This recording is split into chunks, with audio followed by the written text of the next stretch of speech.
Good morning प्यारे बच्चों। मैं दिनेश कुमार अपने यूट्यूब चैनल सोडियम संस्थान पर एक बार फिर आपका स्वागत करता हूं। तो आज हम लोग पढ़ेंगे कक्षा 12 की बायोलॉजी का तीसरा चैप्टर। हमारे दो चैप्टर, पहला चैप्टर ही था जो कि दूसरा था, ठीक है, लगभग कंप्लीट हो चुका है। अब हमें तीसरा चैप्टर पढ़ना है जिसका नाम है मानव जनन। ठीक, मानव जनन में हमें क्या क्या पढ़ना है, इसमें हम मेल रिप्रोडक्टिव सिस्टम पढ़ेंगे और फीमेल रिप्रोडक्टिव सिस्टम के बारे में पढ़ेंगे। मेल रिप्रोडक्टिव सिस्टम में क्या क्या आता है, फीमेल रिप्रोडक्टिव सिस्टम में क्या आता है, ठीक है। तो मानव जनन में क्या होता है, सबसे पहले आपको लिखना है एक चीज जिसको लैंगिक द्विरूपता कहते हैं। देखिए, आप सभी लोग जानते हैं कि मानव में केवल और केवल लैंगिक जनन ही होता है। मानव में केवल लैंगिक जनन ही होता है। मानव एक बेबी पेरस प्राणी है, अर्थात मनुष्य केवल बच्चे को जन्म देता है, अंडे नहीं देता है। मनुष्य क्या है, बेबी पेरस अर्थात जरायुज प्राणी होता है, क्योंकि मनुष्य में जो निषेचन की प्रक्रिया है वो अंतः निषेचन होती है, गर्भाशय के अंदर ही निषेचन होता है। मानव बच्चे को जन्म देता है तो मानव क्या हो गया, एक बेबी पेरस प्राणी हो गया है, ठीक है। मनुष्य में स्पष्ट लैंगिक द्विरूपता पाई जाती है। ये लैंगिक द्विरूपता क्या है, इसको आप थोड़ा सा लिख लेंगे क्योंकि कभी कभी एक नंबर में आपके एग्जाम में आ जाता है, ठीक है। तो आप इसको लैंगिक द्विरूपता को लिख लेंगे पहले। लैंगिक द्विरूपता ये क्या होती है, देखिए, जो मानव होता है ना, मानव में नर और मादा दोनों ही जंतु स्पष्ट रूप से अलग अलग होते हैं। नर जंतु और मादा जंतु दोनों स्पष्ट रूप से अलग अलग होते हैं। इन दोनों की बाह्य आकार की के द्वारा ही पहचान की जा सकती है। लैंगिक रूप से स्पष्ट भिन्नता पाई जाती है, इसी को लैंगिक द्विरूपता कहा जाता है, ठीक है। तो इसमें आप लिख सकते हैं कि मानव में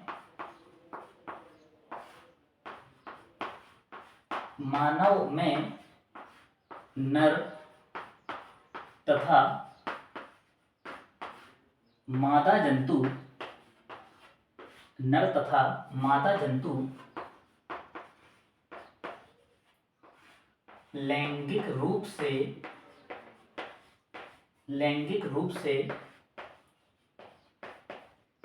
भिन्न होते हैं।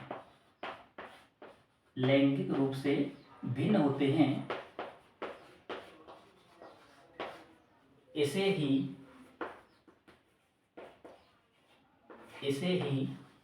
लैंगिक द्विरूपता कहते हैं। इसे ही लैंगिक द्विरूपता कहते हैं, ठीक है। लैंगिक द्विरूपता को हम नर और मादा जंतु में बाहर से देख करके ही इनको पहचान सकते हैं। इनके लैंगिक लक्षणों में पाए जाने वाले अंतर को ही लैंगिक द्विरूपता कहते हैं, ठीक है। जैसे कि नर जंतु में आवाज का भारी होना, दाढ़ी मूंछ का आना, ठीक है, और कंधों का चौड़ा होना। इसी तरीके से महिलाओं में वक्ष का चौड़ा होना, स्तन का विकास होना, आवाज का पतला होना, ठीक है, बाल न होना, दाढ़ी मूंछ ना होना, ठीक है। तो ये सब लैंगिक द्विरूपता के लक्षण होते हैं, ठीक। इसके बाद हमें अब क्या पढ़ना है, स्पष्ट रूप से अब हम सीधा पढ़ते हैं अपना जो मानव जनन है ना। मानव जनन को दो भागों में बांटा गया है, एक नर जनन तंत्र और एक मादा जनन तंत्र। इस पूरे मानव जनन को नर जनन तंत्र और मादा जनन तंत्र में बांटा गया है। तो आज हम लोग पढ़ेंगे नर जनन तंत्र के बारे में कि नर जनन तंत्र क्या होता है, पूरा नर जनन तंत्र में क्या क्या होता है, कितने अंग होते हैं, उन सब अंगों के बारे में सब कुछ आज हम लोग देखेंगे, ठीक है। तो सबसे पहले आप हेडिंग लगाइए नर जनन तंत्र। नर जनन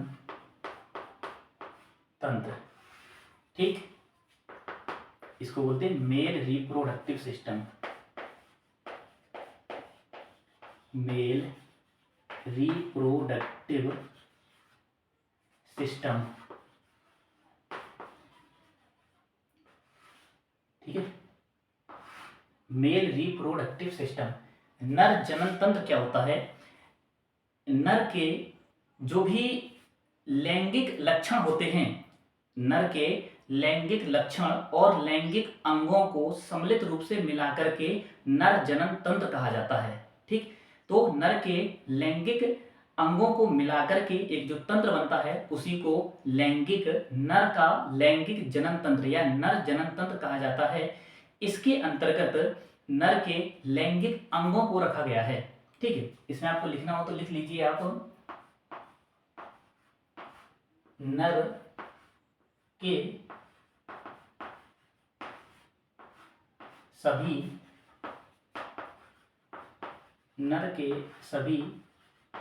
लैंगिक अंगों को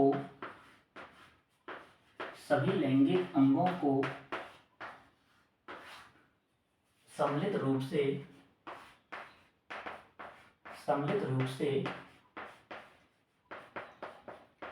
नर जनन तंत्र कहा जाता है। नर जनन तंत्र कहा जाता है। ठीक है, तो जो नर जनन तंत्र होगा इसको हम दो भागों में बांटकर इसका अध्ययन कर सकते हैं। ठीक, इसे दो भागों में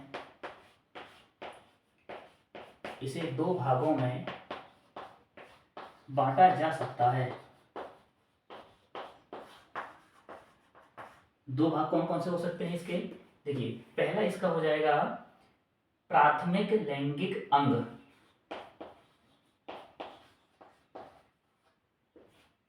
प्राथमिक लैंगिक अंग, ठीक है, प्राइमरी सेक्स ऑर्गन, और दूसरा हो जाएगा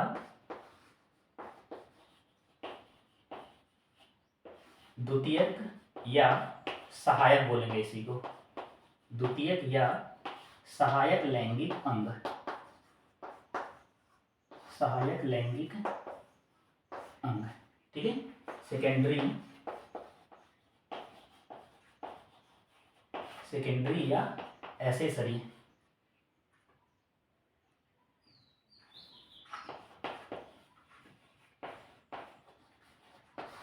सेकेंडरी या एसेसरी सेक्स ऑर्गन, ठीक है।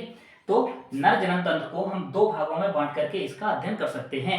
एक हो गया हमारा प्राथमिक लैंगिक अंग और दूसरा हो जाएगा सहायक या द्वितीयक लैंगिक अंग।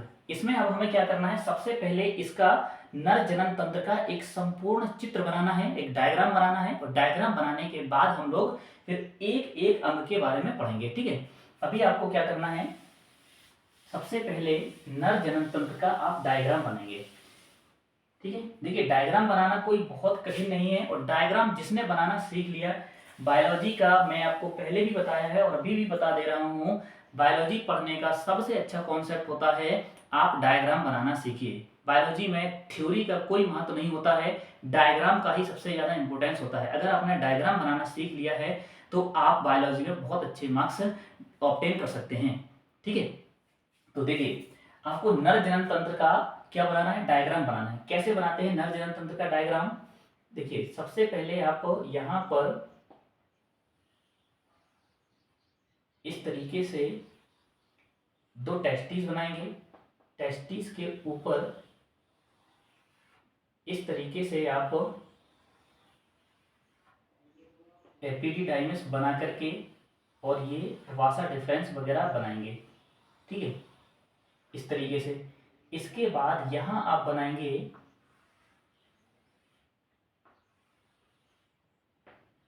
ये होता है मूत्राशय, जहां यहां पर ये मूत्र नलिकाएं आती हैं।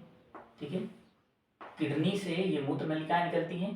ठीक है, इसके बाद देखिए यहाँ पर ये जो वासा डिफरेंस जाती है यहाँ से इस तरीके से आएगी और इसके पीछे से घूम करके फिर यहाँ पर इस तरीके से आती है। ये दोनों नलिकाएं अंदर से होकर के ऐसे घूम के आती हैं।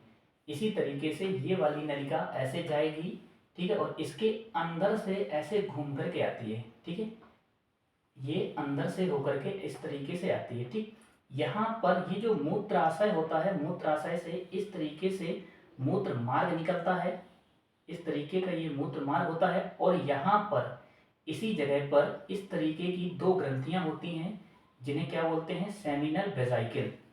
ठीक है, इनको आपको ध्यान देना है। इस तरीके की दो ग्रंथियां होती हैं ये हो गई सेमिनल वेजाइकल। ठीक है, तो ये जो नलिका आई हुई है ये वासा डिफरेंशिया की नलिका आ रही है, ये सेमिनल वेजाइकल है। ठीक है, इस तरीके से ये क्या है हमारे सेमिनल वेजाइकल हैं। ठीक, आगे आकर के ये वासा डिफरेंस की नलियाँ और सेमिनल वेजाइकल की नलिकाएं यहाँ आकर के इस खलन नलिका बनाती हैं और यहाँ पर लगभग त्रिभुज के आकार की एक प्रोस्टेट ग्रंथि होती है। इस तरीके से लगभग त्रिभुज की आकार की क्या होती है, एक प्रोस्टेट ग्रंथि होती है और प्रोस्टेट ग्रंथि के पास में ही यहाँ पर इस तरीके की एक जोड़ी काउपस ग्रंथियां भी होती हैं। ठीक है, इसके बाद यहाँ पर इस तरीके से ये पेनिस होता है। ठीक,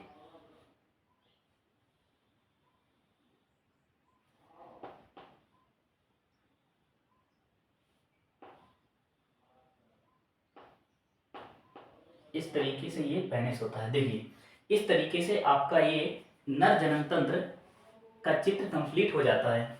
ठीक है, नर जनन तंत्र का डायग्राम बनाना बहुत ही कठिन नहीं होता है। आपने देखा होगा गौर से, सबसे पहले मैंने ये दोनों चित्र बनाए थे। ठीक है, टेस्टिस, इसके बाद इस तरीके से घुमा करके ले गया मैं। आप इसको क्या करना, पॉज पॉज करके देखना, बहुत ही इजी होता है डायग्राम बनाना। डायग्राम बनाना जिसने सीख लिया उसका सब कुछ हो जाएगा। देखिए अब इसका नॉमिनेशन करते हैं। ये क्या है, ये होते हैं टेस्टिस, ये टेस्टिस हो जाएगा। ठीक है, ये क्या है, वासा डिफरेंशिया होती है ये। ठीक है, ये है वासा डिफरेंशिया। ठीक, ये एपिडिडाइमस होती है। अभी हम लोग अलग अलग पढ़ेंगे इन सब के बारे में। एपिडिडाइमस हो गया है। ठीक है, इसके बाद ये क्या होती हैं, ये मूत्र वाहिनियां होती हैं जो कि किडनी से आती हैं। ठीक है, इसको आप यूरेटर लिख सकते हैं, लेकिन ये इसका नर जनन तंत्र में कोई उपयोग नहीं है। ये यूरेटर हो गई हैं। ठीक है, ये यूरिनरी ब्लैडर होता है जिसको हम क्या बोलते हैं, मूत्राशय। इसमें मूत्र भरा हुआ रहता है। ठीक है, इसमें मूत्र भरा रहता है, ये यूरिनरी ब्लैडर होता है। इसका भी ये क्या है, यूरिनरी ब्लैडर है। ठीक है, ये वास डिफरेंशिया हो गया। इसके बाद ये वास डिफरेंशिया यहाँ पर आकर के इससे जुड़ती हैं। ये दो संरचनाएं आप देख रहे हैं ना, इन संरचनाओं को बोला जाता है सेमिनल वेजाइकल। इनको क्या बोलते हैं, सेमिनल, ये सेमिनल वेजाइकल होती हैं। सेमिनल वेजाइकल से यहाँ पर आकर के एक पतली सी नलिका रहती है। ठीक है, यहीं पर होती है एक नलिका मूत्राशय के पास में ही। इसको हम एज ए कोलेक्टरी डक्ट बोलते हैं, एज अ कोलेक्टरी डक्ट होती है। ठीक है, और ये जो त्रिभुज के आकार की एक ग्रंथि होती है इसको बोला जाता है प्रोस्टेट ग्लैंड। क्या बोलते हैं इसको, प्रोस्टेट ग्लैंड होती है ये। ठीक है, इसके बाद ये जो दो ग्रंथियां होती हैं ना, इनको बोला जाता है बल्बो यूरेथ्रल ग्लैंड या काउपर्स ग्लैंड। देखिए दोनों नाम में लिख रहा हूं आपको। इसको हम बोलते हैं क्या, bulbo urethral gland, bulbo urethral gland, या इसी को बोलते हैं काउपर्स ग्लैंड, काउपर्स ग्लैंड। ठीक है, ये होती है हमारी बल्बो यूरेथ्रल या काउपर्स ग्लैंड। इसके बाद ये जो पतली नली यहाँ से आई हुई है इस तरीके से, देखिए ये जो नलिका आई हुई है इसी को बोलते हैं क्या, यूरेथ्रा। ये पतली नली होती है यूरेथ्रा, यानी कि मूत्र मार्ग। ठीक, और ये वाला हिस्सा, ये भाग क्या होता है, ये पेनिस होता है। ठीक है, इसको आप लिख लीजिए, ये है आपका पेनिस। ठीक, तो इस तरीके से नर जनन तंत्र का आप इजिली डायग्राम बना सकते हैं और इस तरीके से आप इसका सारा नॉमिनेशन कर सकते हैं। एक बार मैं आपको फिर से बता देता हूं, ये हो गया टेस्टिस, ये हो गई एपिडिडाइमस, यहाँ से एपिडिडाइमस निकल के जाती है, ये वास डिफरेंस होती है। वास डिफरेंशिया मूत्र वाहिनियों के पीछे से मुड़ के आती है और अंदर यहाँ आकर के सेमिनल वेजाइकल के पास में आकर के जुड़ जाती है। यहाँ से एक एक नलिका निकलती है जिसे एजिकुलेटरी डक्ट बोला जाता है। ये मूत्राशय होता है, मूत्राशय होता है। इसके बाद मूत्राशय से एक नलिका निकलती है जिसको मूत्र वाहिनी या फिर मूत्राशय, मूत्र मार्ग या मूत्राशय कहा जाता है। ये एक जो त्रिभुज के आकार की ग्रंथि होती है इसको प्रोस्टेट ग्रंथि कहा जाता है। प्रोस्टेट ग्रंथि के नीचे दो छोटी छोटी ग्रंथियां होती हैं जिन्हें बल्बो यूरेथ्रल ग्लैंड या काउपर्स ग्लैंड कहा जाता है, और ये होता है पेनिस। ठीक है, इस तरीके से संपूर्ण नर जनन तंत्र इस तरीके का होता है। अब हमें क्या करना है, एक एक ऑर्गन्स के बारे में डिटेल से पढ़ना है। ठीक है, क्योंकि हमने लिखा था ना प्राइमरी सेक्स ऑर्गन और सेकेंडरी सेक्स ऑर्गन, तो प्राइमरी सेक्स ऑर्गन में ये आते हैं आपके टेस्टिस, प्राथमिक लैंगिक जनन या इस लैंगिक अंग, या इन्हीं को बोलते हैं मुख्य लैंगिक अंग, ये होते हैं टेस्टिस। ठीक है, इनको ही क्या बोलते हैं, प्राथमिक लैंगिक अंग। तो प्राथमिक लैंगिक अंग में हम पढ़ेंगे टेस्टिस के बारे में, टेस्टिस की संरचना क्या होती है, इसकी आंतरिक संरचना क्या होती है, इसके अंदर जो सेमिनल वेजाइकल होती हैं वो सेमिनल वेजाइकल का क्या काम होता है, उनकी क्या संरचना होती है। आज हम लोग क्या करेंगे, टेस्टिस के बारे में पढ़ लेंगे, टेस्टिस और सेमिनल वेजाइकल के बारे में पढ़ लेंगे। बाकी जो सेकेंडरी ऑर्गन्स हैं इनके बारे में हम लोग क्या करेंगे, नेक्स्ट क्लास में पढ़ेंगे, क्योंकि बहुत ज्यादा बड़ा है ये, तो बहुत ही ज्यादा बड़ा हो जाएगा नहीं तो फिर। ठीक है, अभी क्या कर रहा हूँ, मैं इसको रफ कर रहा हूँ, एक बार आप ध्यान से देख लीजिए, मैं साइड में हो जा रहा हूँ, इसको पॉज करके आपको क्या करना है, अच्छे से चित्र बनाना सीख लेना, क्योंकि आपने चित्र बनाना सीख लिया तो सब कुछ हो जाएगा। ठीक है, चलिए इसको मैं रफ कर रहा हूं।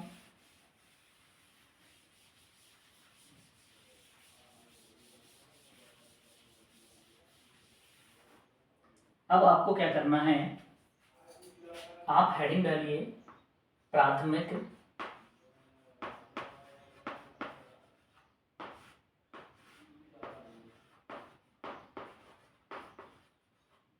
प्राथमिक लैंगिक अंग, प्राथमिक लैंगिक अंग आप हेडिंग लगाएंगे। ठीक है, और इसमें आप लिखेंगे कि नर में प्राथमिक लैंगिक अंग एक जोड़ी टेस्टिस होते हैं। नर में प्राथमिक लैंगिक अंग एक जोड़ी टेस्टिस यानी कि वृषण होते हैं। क्या होते हैं, वृषण होते हैं, जिन्हें कि गोनेट्स कहा जाता है, जनद। ठीक है, एक जोड़ी टेस्टिस होते हैं। टेस्टिस की संरचना के बारे में हम पढ़ेंगे। ठीक है, इसके बाद इतना लिखने के बाद कि नर में एक जोड़ी प्राथमिक लैंगिक अंग एक जोड़ी टेस्टिस होते हैं, इसके बाद आप डालेंगे वृषण या टेस्टिस। इसके बाद आप सीधा हेडिंग डालेंगे वृषण या टेस्टिस। ठीक है, टेस्टिस, इसके बारे में आपको लिखना है। इसके बारे में आप क्या लिखेंगे कि मनुष्य में प्राथमिक लैंगिक अंग एक जोड़ी टेस्टिस होते हैं। टेस्टिस नर में उदर गुहा के नीचे श्रोणी भाग में स्थित होते हैं। श्रोणी भाग में ये वृषण कोश के अंदर, वृषण कोश को इंग्लिश में स्क्रोटम कहा जाता है। वृषण कोश को क्या कहते हैं, स्क्रोटम, ये लिख लेना आपको। ठीक है, श्रोणी भाग में स्क्रोटम में बंद रहते हैं। स्क्रोटम में दो टेस्टिस एक पतले सेप्टम के द्वारा बंद रहते हैं। इन दोनों टेस्टिस में हमारे उदर भाग से एक तंत्रिका आती है, रुधिर वाहिनी आती है, और क्या आती है, लसिका वाहिनी भी आती है। ठीक है, जिस छिद्र के माध्यम से ये नलिकाएं यहाँ पर आती हैं और बासा डिफरेंशिया उदर गुहा में प्रवेश करती है, उस छिद्र को बोला जाता है इंग्यूनल कैनाल। ठीक है, देखिए मैं आपको बता दे रहा हूँ, जैसे कि मान लेते हैं इस तरीके से ये कोई नर है। ठीक है, यहाँ पर ये होता है हमारा क्या, स्क्रोटम। ठीक है, ये क्या है, ये है स्क्रोटम यानी कि वृषण कोश। यहाँ पर वृषण कोश बंद रहते हैं, एक वृषण इधर होता है, एक वृषण इधर होता है। ये दो वृषण होते हैं जो कि स्क्रोटम में बंद रहते हैं, और यहाँ से जो वासा डिफरेंशिया निकलती है इस तरीके से ही जाती है।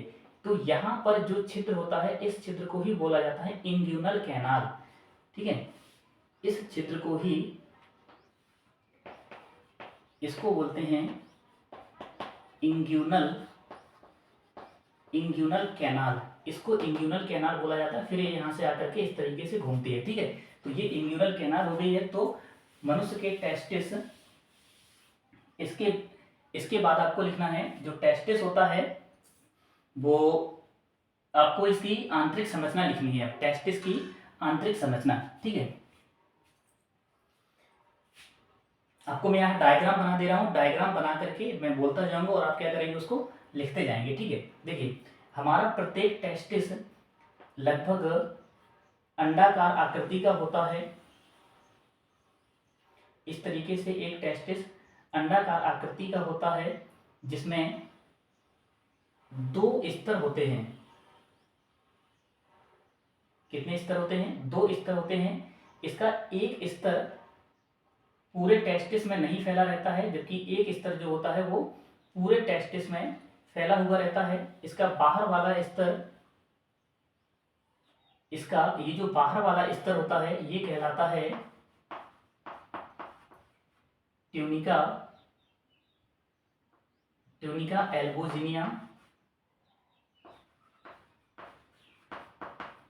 ट्यूनिका एल्बोजिनिया और अंदर वाला कहलाता है ट्यूनिका वेजिनेलिस। नहीं, उल्टा बोल रहा हूं मैं।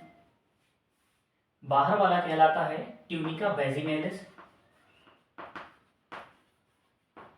बाहर वाला ट्यूनिका वेजिनेलिस है और अंदर वाला ट्यूनिका एल्बोजिनिया होता है। ठीक है, इस तरीके से इसके ये 2 स्तर होते हैं। एक होता है ट्यूनिका वेजिनेलिस और एक क्या होता है? ट्यूनिका एल्बोजिनिया होता है।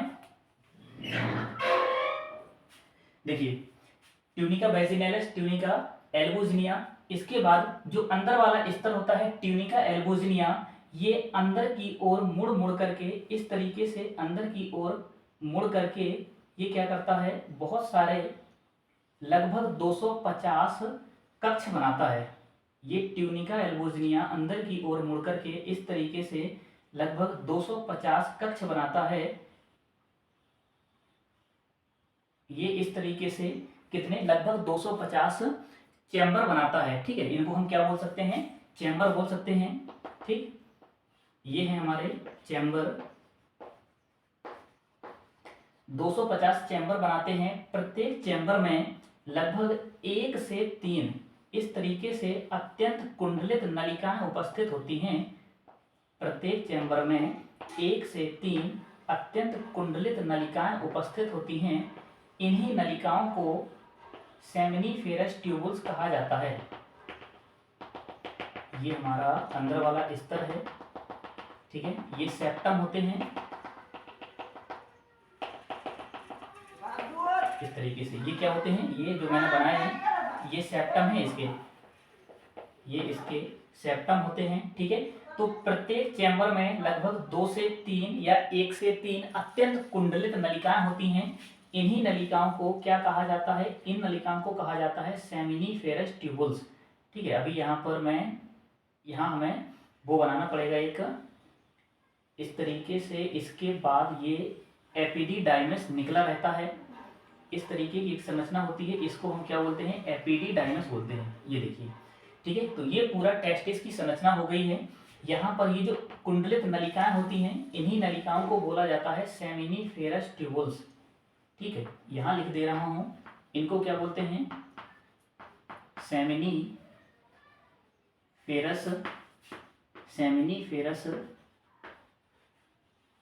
ट्यूबुल्स। अब फिर से ध्यान से सुनिएगा, क्या क्या कहा मैंने आपको कि प्रत्येक टेस्टिस की अनुप्रस्थ काट देखने पर इसके बाहर की ओर ट्यूनिका वेजिनेलिस स्तर होता है, अंदर की ओर ट्यूनिका एल्बोजिनिया होता है। ट्यूनिका एल्बोजिनिया अंदर की ओर मुड़ मुड़ करके लगभग 250 चैम्बर बनाता है। प्रत्येक चैम्बर में 1 से 3 अत्यंत कुंडलित नलिकाएं होती हैं। इन नलिकाओं को सेमिनिफेरस ट्यूबुल्स कहा जाता है। सेमिनिफेरस ट्यूबुल्स आगे की ओर आकर के यहाँ पर एक इस तरीके से जाल नुमा संरचना बनाती हैं।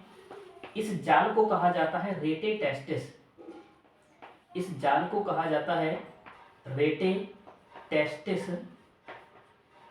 क्या कहते हैं इसको? रेटे टेस्टिस, वृषण जाला कहा जाता है। ये जो जाल बनाती हैं, इसके बाद यहाँ से इस तरीके से नलिकाएं निकलती हैं। रेटे टेस्टिस से ऊपर की ओर ऐसे नलिकाएं निकलती हैं। इन नलिकाओं को कहा जाता है वासा इफ्रेंसिया। ये जो नलिकाएं रेटे टेस्टिस के बाद निकलती हैं, इनको बोला जाता है वासा इफ्रेंसिया। क्या कहलाती है ये? वासा इफ्रेंसिया। ये सारी वासा इफ्रेंसियाएं अंदर इपिडीडाइमस में ऐसे अंदर जाएंगी और इस तरीके से अत्यंत कुंडलित होकर के इस तरीके से ये आगे बढ़ती हैं। ठीक, इस तरीके से आगे बढ़ती हैं। ये जो टेस्टिस के ऊपर ये टोपी नुमा संरचना लगी हुई है, इस टोपी नुमा संरचना को क्या बोला जाता है? इसको बोला जाता है एपिडीडाइमस। इस टोपी नुमा संरचना को एपिडीडाइमस बोला जाता है। ठीक। ठीक है। और एपिडिडाइमस में ये जो अत्यंत कुंडलित नलिका गई है, इस तरीके से ये इसका हेड होता है, ये इसकी बॉडी होती है, और ये एपिडिडाइमस का टेल होता है। ये टेल आगे जाकर के इस तरीके से ऊपर जाता है और इसी को बोला जाता है वासा डिफरेंशिया। इसको क्या बोला जाता है? वासा डिफरेंशिया बोला जाता है। ठीक है, तो इस तरीके से टेस्टिस की एक आंतरिक संरचना हो जाती है। ठीक है, ये सेमिनल विजाई सेमनीफेरस ट्यूबुल्स होती हैं। सेमनीफेरस ट्यूबुल्स आगे की ओर आकर के अत्यंत कुंडलित जालनुमा संरचना बनाती है, जिसको रेटे टेस्टिस कहा जाता है। रेटे टेस्टिस के बाद कुछ नलिकाएं निकलती हैं जिन्हें वासा एफरेंसिया कहा जाता है। वासा एफरेंसिया एपिडिडाइमस में प्रवेश करती है। एपिडिडाइमस पीछे की ओर जाकर के फिर क्या करता है, ये अत्यंत कुंडलित नलिकाएं ही होती हैं, जिसको मिलाकर के हम क्या बोलते हैं? एपिडिडाइमस बोलते हैं। एपिडिडाइमस आगे की ओर जाकर के पतली और कम कुंडलित नलिका बनाता है, जिसको वासा डिफरेंशिया कहा जाता है। ये वासा डिफरेंशिया फिर आप वो वाला फिगर याद करेंगे तो मूत्र वाहिनी से वो पीछे की ओर होकर के और सेमिनल वेसिकल की ओर आकर के उसमें सेमिनल वेसिकल के पास ही खुल जाती है। तो इस तरीके से ये हमारा वृषण की संरचना हो गई है, टेस्टिस की संरचना कंप्लीट हो गई है। ठीक है, इसके बाद आप देख लीजिए एक बार और, इसकी जो भी नॉमिनेशन है सारी चीजें पॉज करके वीडियो को आपको देख लेना है। ठीक है, इसके बाद हमें क्या करना है, इसके अंदर ये जो सेमिनिफेरस नलिकाएं हैं, ये जो अत्यंत कुंडलित नलिकाएं आप देख रहे हैं, इन कुंडलित नलिकाओं की संरचना को आपको पढ़ना है। ठीक है, मैं ये संरचना आपको बता दे रहा हूँ। ये आपने थ्योरी में लिखना है इसी तरीके से। आप फिगर बना लेंगे तो थ्योरी तो आपको बन जाएगी। ठीक है, इसके बाद आपको क्या करना है,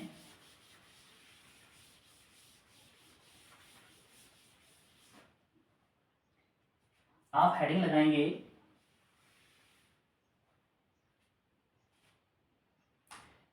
स्ट्रक्चर ऑफ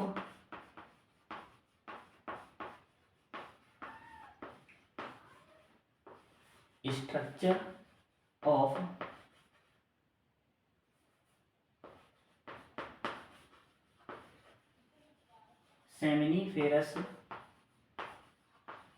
ट्यूबुल्स, यानी शुक्र जनन नलिकाओं की संरचना। क्या लिखना है आपको? शुक्र जनन नलिका की, शुक्र जनन नलिका की संरचना। ठीक है, शुक्र जनन नलिका की संरचना, इसको आपको बहुत ही ध्यान से पढ़ना है। इसको आप वेरी वेरी इंपॉर्टेंट लगा लेंगे, क्योंकि ये आपके एग्जाम में हर साल पूछी जाती है। शुक्र जनन नलिका की संरचना आपके एग्जाम में आती ही आती है। ठीक है, तो देखिए टेस्टिस के अंदर जो अत्यंत कुंडलित नलिकाएं थी ना, उसी नलिकाओं को सेमनीफेरस ट्यूबुल्स कहा जाता है। उनमें से एक नलिका को हम निकालेंगे और उसकी अनुप्रस्थ काट हम देखेंगे।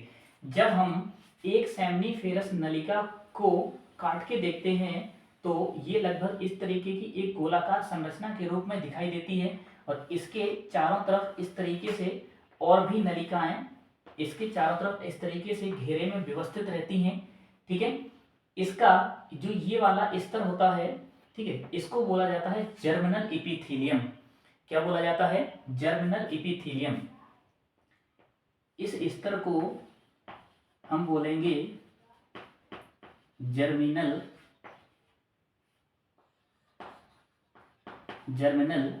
एपिथीलियम। तो सेमिनिफेरस के ट्यूबुल्स के सबसे बाहर एक स्तर होता है, इस स्तर को सेमिनिफेरस ट्यूबुल्स इस स्तर को जर्मिनल इपिथीलियम कहा जाता है। जर्मिनल इपिथीलियम में दो प्रकार की कोशिकाएं होती हैं। ठीक है, इस तरीके से दो प्रकार की कोशिकाएं होती हैं। एक होती हैं प्राइमरी जर्म सेल बोलते हैं, ठीक है, या जनन कोशिकाएं बोलती हैं, और जो दूसरी ये कोशिकाएं होती हैं इनको सर्टोली कोशिकाएं कहा जाता है। इस तरीके की कुछ लंबी बड़ी कोशिकाएं होती हैं और कुछ इस तरीके की कोशिकाएं होती हैं, ठीक है, जिन्हें जनन कोशिकाएं कहते हैं, और कुछ कोशिकाओं को क्या कहते हैं? सर्टोली कोशिकाएं कहते हैं। ठीक है, जो ये लंबी लंबी कोशिकाएं होती हैं, ये बड़ी कोशिकाएं होती हैं, इनको कहा जाता है सर्टोली सेल। इनको क्या कहेंगे? Sertoli cell. ठीक है, और ये जो कोशिकाएं होती हैं इनको बोला जाता है प्राइमरी जर्म सेल। इनको आप नॉर्मल जर्म सेल अकेला लिख सकते हैं। ठीक है, अभी आप क्या लिखेंगे? ये हो गई जर्म सेल, यानी कि जनन कोशिकाएं। ठीक है, ये जनन कोशिकाएं बार बार विभाजन करके इस तरीके से कुछ पहला कोशिकाओं का एक स्तर बनाती हैं। पहला स्तर बनाएंगी। इस पहले स्तर की कोशिकाओं को कहा जाता है स्पर्मेटोगोनिया। ठीक है, इस तरीके से चारों तरफ भर लेना आप लोग। ठीक है, इस पहले स्तर की इन कोशिकाओं को कहा जाता है स्पर्मेटोगोनिया। क्या कहेंगे इनको? स्पर्मेटोगोनिया कहा जाता है। ये स्पर्मेटोगोनिया कोशिकाएं फिर से विभाजन करेंगी और विभाजन करके इस तरीके से एक पुनः दूसरा स्तर बनाएंगी कोशिकाओं का। इस दूसरे स्तर की कोशिकाओं को कहा जाता है प्राइमरी स्पर्मेटोसाइट। क्या कहेंगे इनको? इनको कहेंगे हम प्राइमरी स्पर्मेटोसाइट। ठीक है, मीनिंग आपको समझ में नहीं आया, मैं आपको बोलता जा रहा हूं, ध्यान से लिखना। प्राइमरी स्पर्मेटोसाइट कहा जाता है। इसके बाद ये प्राइमरी स्पर्मेटोसाइट फिर से विभाजन करेंगी और इस तरीके से कोशिकाओं का तीसरा स्तर भी बना लेती हैं।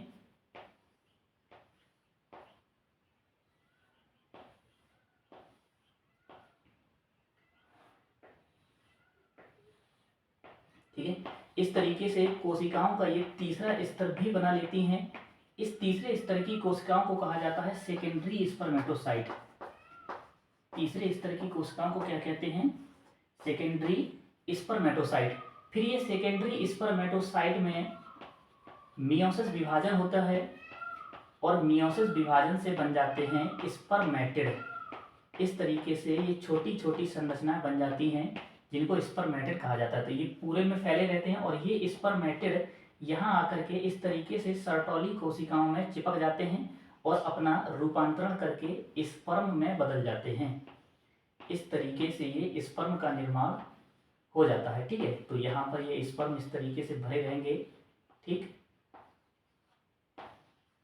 ये स्पर्मेटिड सर्टोली कोशिकाओं से चिपक गए और चिपक करके इन्होंने स्पर्म का रूप ले लिया। ठीक है, तो ये जो लास्ट स्तर की कोशिकाएं बन जाती हैं इनको बोला जाता है स्पर्मेटिड। ठीक है, ये लास्ट स्तर की कोशिकाएं क्या कहलाती हैं? स्पर्मेटिड। आप पूरा भर सकते हैं, भरना हो तो भरना कोई जरूरी नहीं है। इसके बाद आप ध्यान से देखेंगे जो हमारी एक सेमिनिफेरस ट्यूबुल्स होती है, इसके बाहर चारों तरफ एक इस तरीके से कनेक्टिव टिश्यू फैला रहता है। इस कनेक्टिव टिश्यू में तंत्रिका कोशिकाएं भी होती हैं और ब्लड वेसल्स भी होती हैं। ये सब कुछ होता है। इसके अतिरिक्त यहाँ पर जो आपको लिखना है, कुछ कोशिकाओं का यहाँ पर समूह होता है। इंटरस्टेटियल कोशिकाओं का ये समूह होता है। इन्हें अंतर्वेशी कोशिकाएं कहते हैं क्योंकि ये दो कोशिकाओं के बीच में होता है। ये एक सेमिनिफेरस ट्यूबुल्स है, इस तरीके से ये इसमें स्तर पाए जाते हैं। ठीक है, ये दूसरी सेमिनिफेरस ट्यूबुल्स है, इस तरीके से ये दूसरी सेमिनिफेरस ट्यूबुल्स है और एक सेमिनिफेरस ट्यूबुल्स ये है। इन कोशिकाओं के बीच में ये कुछ कोशिकाओं के समूह पाए जाते हैं, इसीलिए इन्हें अंतर्वेशी या इंटरस्टेटियल सेल कहा जाता है। लेकिन इनका जो रियल नाम है वो आपको याद रखना है, इनका नाम होता है लीडिक सेल। इनको क्या बोलते हैं? लीडिक सेल बोला जाता है। ये आपको याद रखना है क्योंकि ये लीडिक सेल जो होती हैं नर हार्मोन्स टेस्टोस्टेरोन का स्रावन करती हैं। ये लीडिक सेल कहाँ होती हैं? इंटरस्टेटियल स्पेस में होती हैं जहाँ पर कनेक्टिव टिश्यू उपस्थित होता है। ठीक है, तो इस तरीके से आप ध्यान देंगे क्या होगा आपने, ये आपकी सेमिनिफेरस ट्यूबुल्स की संरचना कंप्लीट हो गई है। आज आपको ये सारी चीजें देखना है। टेस्टिस की संरचना देख ली हमने, नर जनन तंत्र की पूरी संरचना देख ली और सेमिनिफेरस ट्यूबुल्स की संरचना देख ली है। आप इन सारी चीजों का अध्ययन कीजिए, आप इसकी थ्योरी अपने मन से बनाइएगा, आप लिखिएगा जैसे जैसे मैंने आपको बोल के बताया है। यहाँ ये होता है, यहाँ ये होता है, फिर ये होता है। इस तरीके से आप थ्योरी बनाना, खुद से आप अपनी भाषा में ही लिखना है। आप एग्जाम में अपनी भाषा में लिखेंगे तभी अच्छा होता है। ठीक है, आप टीचर की भाषा में नहीं लिखिएगा तो आप दिक्कत में आ जाएंगे। टीचर की भाषा लिखना कोई जरूरी नहीं होता है, अपनी भाषा में बना करके लिखेंगे। आपको बस नाम याद करने होते हैं। आपको सबसे ज़्यादा इंपॉर्टेंट चीज़ मैं लास्ट में जाते जाते यही बोलूँगा कि चित्र बनाना आपको सीखना है और चित्र का नॉमिनेशन सीखिए। थ्योरी के पीछे बिल्कुल मत पड़िए, आपके बहुत अच्छे मार्क्स आएंगे। आप इन सारी चीज़ों को देखिए। नेक्स्ट क्लास में हम लोग क्या करेंगे, इसका बाकी आगे वाला चीज़ देखते हैं। ठीक है, तब तक के लिए धन्यवाद।